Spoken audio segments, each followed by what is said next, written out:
Yeah, Ilia's in the hospital. He's busted up. You know, I'm not a doctor, but his eye looked like he probably has broken orbital.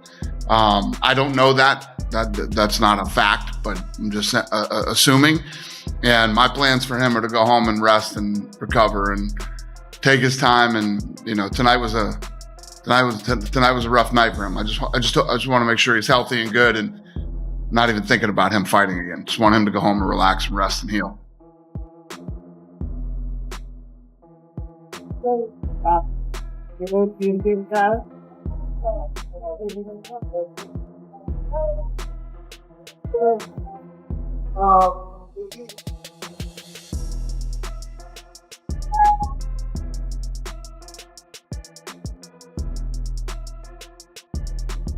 June 14th, 2026, was supposed to be another dominant chapter in Ilia Topuria's UFC career as he stepped into UFC Freedom 250, carrying a reputation as one of the promotion's most feared title holders. Instead, the night took an unexpected turn when he faced Justin Gaethje. The outcome was more than a simple loss. The contest turned into a punishing battle that immediately sparked concerns about Topuria's condition after the fight. Later, UFC President Dana White revealed that Topuria had been taken to the hospital, with reports indicating possible injuries to his face and eye socket area that AS News spread.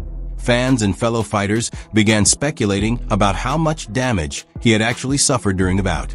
What many expected to be another signature victory for the champion suddenly became one of the most surprising and talked about moments the UFC had seen in recent years. The main event was the greatest fight of all time. It literally was the greatest fight of all time. Because the guy that won it, Justin Gaethje, was in many books 6-1 favorite, or 6-1 underdog rather, which is crazy odds for a guy that was a interim lightweight champion, fought the best of the best, one of the best to ever do it, BMF champion. I mean, just super durable, real dangerous guy.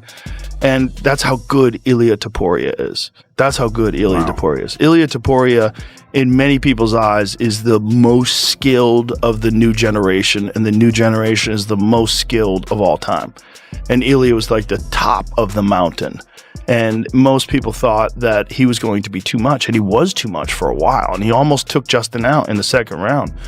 And then Justin rallied. And then Ilia, it looked like he got really damaged in either the first or the second round, and he was having real trouble seeing out of one of his eyes. And then Justin started landing bombs in the third round. Ilia had slowed down quite a bit. It looked like he had really tried to finish Justin in the second. And sometimes when you try to finish a guy, you just hit the gas way too much and you can't recover in between rounds.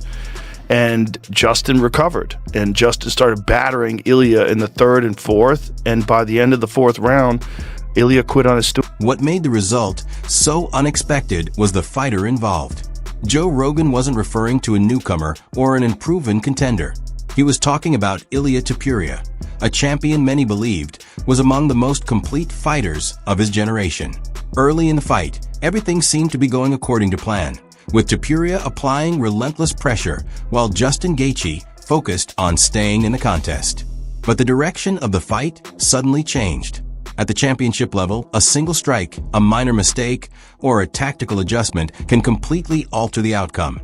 And many observers believe that crucial turning point arrived much earlier than most people realized. Justin, dying to know your thoughts. Justin won. I said, what? You didn't think he was going to win. I couldn't believe, to be honest. But like, Justin, he's a dog. Like, he has a good chin. Do you feel like he quit? Of course he did. He likes to say, I'm going to break his jaw in the first round. But it didn't work. I would like to do the same as Justin did, even worse. Guys like me, Islam Makhachev, Khabib Nurmagomedov, these guys, for him, is dangerous. Arman Tsarukyan's remarks added even more attention to the discussion surrounding the fight, not only because he supported Justin Gaethje, but because of what that support represented. In the eyes of many fans, Ilia Topuria had reached a point where he seemed nearly unbeatable. UFC Freedom 250 was viewed as the ultimate test of that belief, and when the pressure intensified, Gaethje didn't fade. Instead, he found another gear and became more dangerous as the momentum gradually swung in his favor. He couldn't see out of either eye. He had gotten kneed into the body real bad when he was on the ground. Like Justin had him down with his two hands and just smashed a knee into his rib cage, and you could see him go like that. And that was the end of the round.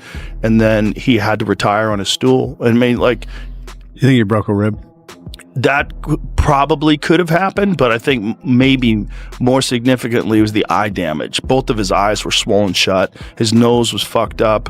He'd taken so many punches to the face, and it looked like perhaps orbital damage, like maybe he had a fractured orbital, because his whole thing had just swollen up on both sides. He was unrecognizable.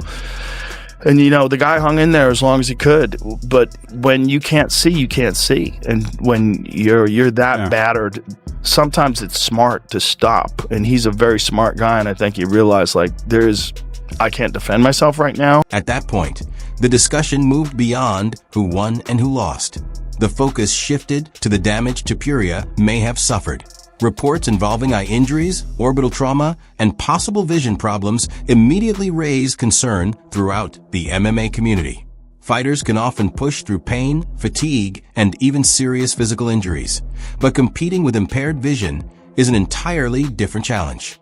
Against an opponent like Justin Gaethje, whose style thrives on relentless pressure and capitalizing on any sign of weakness, that kind of disadvantage can be critical. As more information surfaced after the event, speculation continued to grow about how much Topuria was affected during the closing stages of the fight, and the questions only intensified as additional fighters weighed in on the situation. With the hands down on the opening bell, you're gonna get walloped. People saying that he reminds us of you and all that stuff. No way, does he? He has the same tattoos, he says the same stuff. Right in front of you, son. Shit! Right in front of you. Do something about it. He does the same fucking movements. Have they understood it? You have. He was gonna scream on the thing. I wish him well. He's alright, I like him. And yeah, it was such a crazy ride. We had a lot of delays. A couple of the rehearsal delayed, tonight delayed. But yeah, these are again, I wouldn't recommend this to my enemy. We are some of the toughest people on this earth, mentally, physically. All these guys up here and all the guys that lost tonight. We, and me specifically, I've said it from day one, I'm a promoter's wet dream. Main event, I think we just witnessed probably the greatest fight of this year. Ilia Topuria taking on Justin Gaethje. Now I'm gonna start off right here. I was one who picked against Justin Gaethje. When you look at Justin Gaethje's previous fights, when he's fought Dustin Poirier, when he's fought Charles Oliveira, when he's fought Khabib Nurmagomedov, when he's fought Eddie Alvarez, Justin Gaethje gets dropped. He gets dropped and he gets finished. I mean, that got put to sleep. So Ilia Topuria is a specialist in getting to that sweet spot where he gets to and throws a beautiful combination. And right off the rip, the one thing that gets Ilia Topuria in trouble is when he walks to the edge of his opponent's range and takes a shot. And he leans back. Ilia Topuria is on his feet. He's a boxer. He's not moving athletically. He's not moving side to side. He's not throwing push kicks. He's not throwing really high kicks. He's not looking to clinch. He can clinch. He can wrestle, but he likes to go about his fights with his hands and getting himself to right distance. Right off the rip, he goes straight into Justin Gaethje's right in his face. And Justin Gaethje has an interesting jab. It's almost like a cat jab. It's like, He kind of jabs down. And he was being successful with hitting Ilia Topuria. And Ilia Topuria didn't really respect Justin Gaethje's power. He didn't really respect how Justin Gaethje was able to, withstand his power and how durable Justin Gaethje is. Now, I think Justin Gaethje said something very, very powerful in there. I'm glad they didn't stop it. They go to the fourth round. Once again, Justin Gaethje jumps right on Ilia Topuria, which is smart, just because you want to get his hands busy. If you get Ilia Topuria's hands busy, then he can't rip the body. He can't get that beautiful jab going off. He can't go 1-1-2 or 2. So Justin Gaethje jumps right on Ilia Topuria, starts banging out the knees and on the leg, and he does a beautiful body shot, does a flying. When Demetrius Johnson analyzes a fight, his words carry weight because they come from a deep understanding of timing, range, and cage awareness. In his view, the outcome may have come down to a basic but crucial factor. Underestimating the threat Justin Gaethje continued to pose throughout the fight. Topuria's approach relies on constant forward pressure, closing distance, and forcing opponents into mistakes, a strategy that has brought him success time and time again. But against Gaethje, every exchange comes with risk. He only needs a brief opening to make an impact, and over the course of 5 rounds, those opportunities can accumulate. By the later stages, the steady stream of leg kicks, jabs, and damaging strikes had changed the dynamic completely. What began as a competitive championship fight turned into a battle of endurance. And that's the type of situation where Gaethje is often at his most dangerous. Interview 6. That observation may describe the fight better than any number ever could. Justin Gaethje has built his career on embracing difficult moments rather than avoiding them. While many fighters begin to fade after absorbing damage, he often becomes even more aggressive. The longer a fight lasts,